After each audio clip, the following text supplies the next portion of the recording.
Hi, this is Kent, and this is Blues Riff number 1.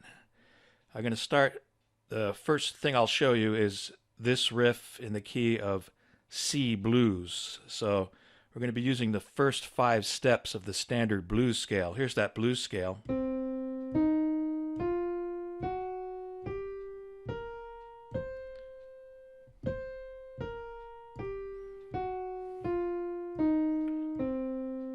So I'm kind of assuming you know that scale already. So we're going to use the first 5 steps of that scale as part of this riff. These would be these notes. Going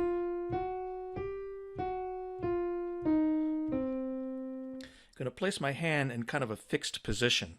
Thumb will go anchored on C. It'll be there the whole time during this riff. The highest note will be G, and I'm going to use my 4th finger on that. Now this riff can kind of be divided into 2 parts. The first part sounds like this. And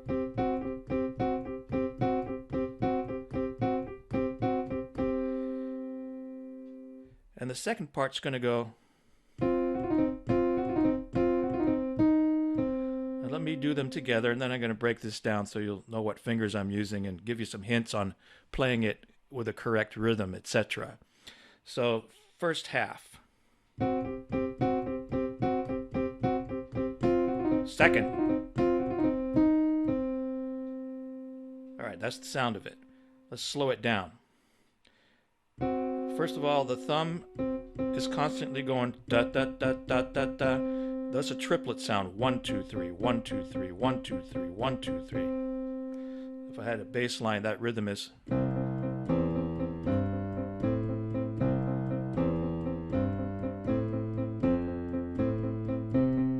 Just to give you an idea, so we're doing triplets on every beat. 1 2 3, 2 2 3, 3 2 3, 4 2 3. That's a tongue twister.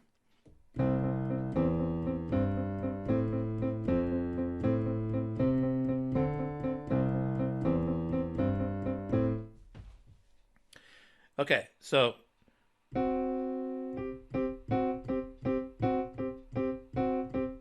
middle finger here, 4th finger here, thumb here.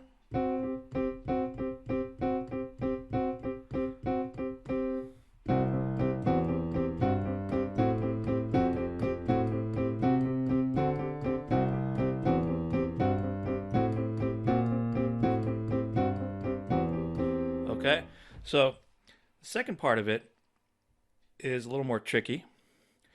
I start with my thumb here. The thumb is always anchored here during this thing, as I said.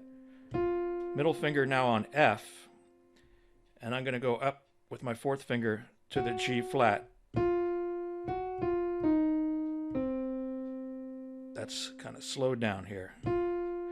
4th finger, 3rd, index, and to add extra oomph to it, I often use this C to support it, holding the C down.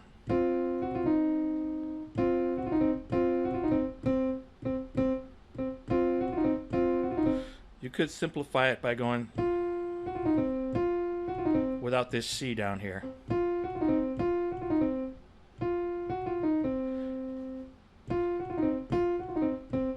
Da, da, da, da, da, da, da, da, da.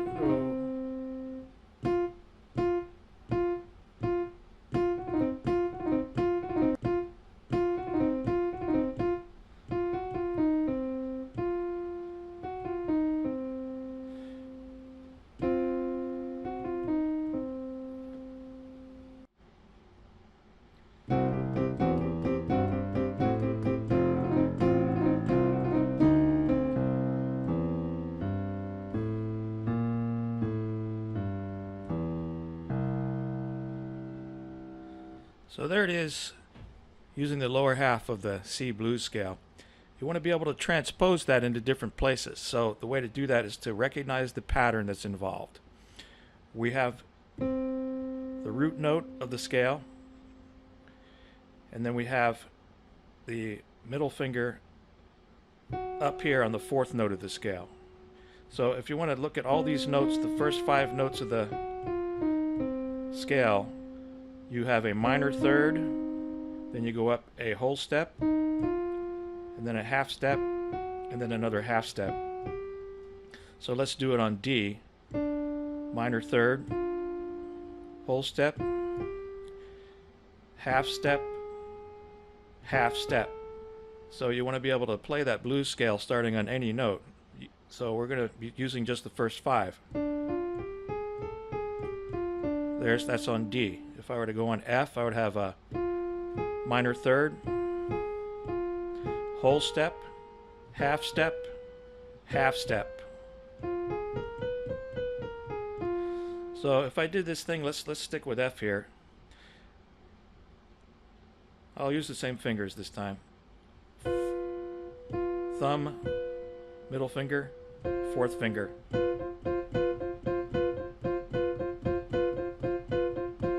The second half of it, move my middle finger down here just like before.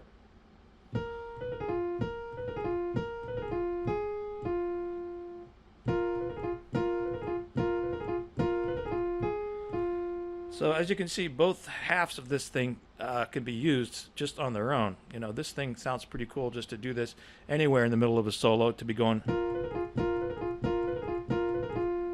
or if you're doing a slower blues.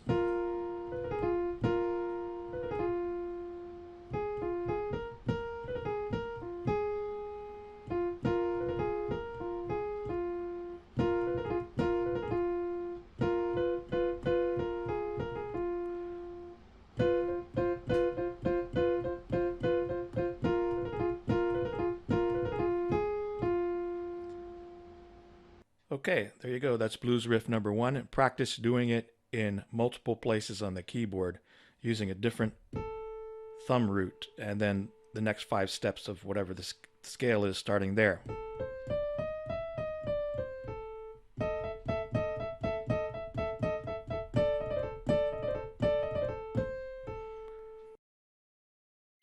Now, we don't necessarily have to be doing a traditional type of blues that has the dominant 7th chords in it. We could maybe have minor blues. Here's A minor, a nice minor chord with a 9th in it. And then maybe I would go, say, to a D7.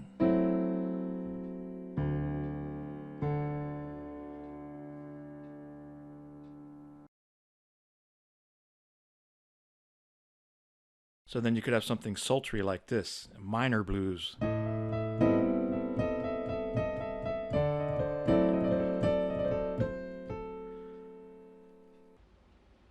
Okay, so you see there's a lot of things you can do with that basic idea.